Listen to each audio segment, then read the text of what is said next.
जय जय श्रीमन्नारायण। मैं सीता श्रीनिवास। आज मैं आप सबको बताऊंगी तुला संक्रांति क्या है, तुला संक्रांति की पूजा विधि क्या है और तुला संक्रांति की कथा क्या है। ध्यान से सुनिएगा। सूर्य का तुला राशि में प्रवेश करने को तुला संक्रांति कहते हैं। इस संक्रांति को खास तौर पर उड़ीसा और कर्नाटक में मनाया जाता है। इस दिन का काफ़ी महत्व है। सूर्य कन्या राशि को छोड़कर तुला राशि में चले जाते हैं। सूर्य उत्तरी से दक्षिणी गोलार्ध में चले जाते हैं।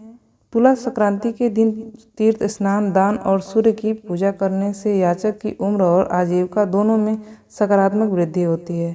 ऐसे में तुला संक्रांति पर पूजा के विशेष लाभ हैं। ज्योतिषाचार्यों के मुताबिक ऋग्वेद सहित पद्म स्कंद और विष्णु पुराण के साथ महाभारत में सूर्य पूजा का महत्व का उल्लेख है।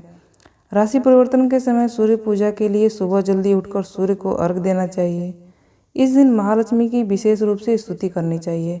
ऐसा करने से इंसान को कभी भी धन की कमी नहीं होती है, उसे हमेशा पद प्रतिष्ठा की प्राप्ति होती है। अब मैं आपको बताने जा रही हूँ तुला संक्रांति की कथा। तुला संक्रांति की कथा क्या है, ध्यान से सुनिएगा। प्राचीन भारतीय साहित्य स्कंद पुराण में कावेरी नदी की उत्पत्ति से संबंधित कई कहानियाँ शामिल हैं। इसमें से एक कहानी विष्णु माया नामक एक लड़की के बारे में है, जो भगवान ब्रह्मा की बेटी थी, जो कि बाद में कावेरी मुनि की बेटी बन गई थी। कावेरी मुनि ने ही विष्णु माया को कावेरी नाम दिया था। अगस्त मुनि को कावेरी से प्रेम हो गया और उन्होंने उससे विवाह कर लिया था। एक दिन अगस्त्य मुनि अपने कामों में इतने व्यस्त थे कि वे अपनी पत्नी कावेरी से मिलना भूल जाते हैं। उनकी लापरवाही के कारण कावेरी अगस्त्य मुनि के स्नान क्षेत्र में गिर जाती है और कावेरी नदी के रूप में भूमि पर उद्घृत होती है। तभी से इस दिन को कावेरी संक्रमण या फिर तुला संक्रांति के रूप में माना जाता है।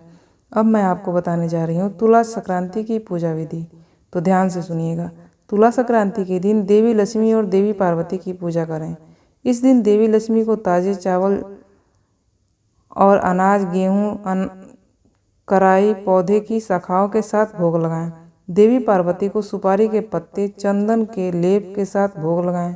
तुला संक्रांति का पर्व अकाल तथा सूखे को कम करने के लिए माना जाता है, ताकि फसल अच्छी हो और किसानों को अधिक से अधिक कमाई करने का लाभ प्राप्त हो।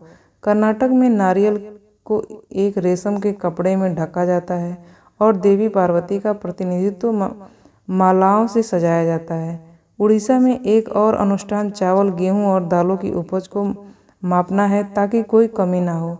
ये जानकारी आपको कैसी लगी? इस तरह की जानकारियाँ पाने के लिए आप इस चैनल को सब्सक्राइब कर दीजिएगा। आपका दिन शुभ हो, आपका दिन मंगलमय हो। इसी आशा और आशीर्वाद के साथ इस वीडियो को समाप्त करती हूँ। जय जय श्रीमन्नारायण।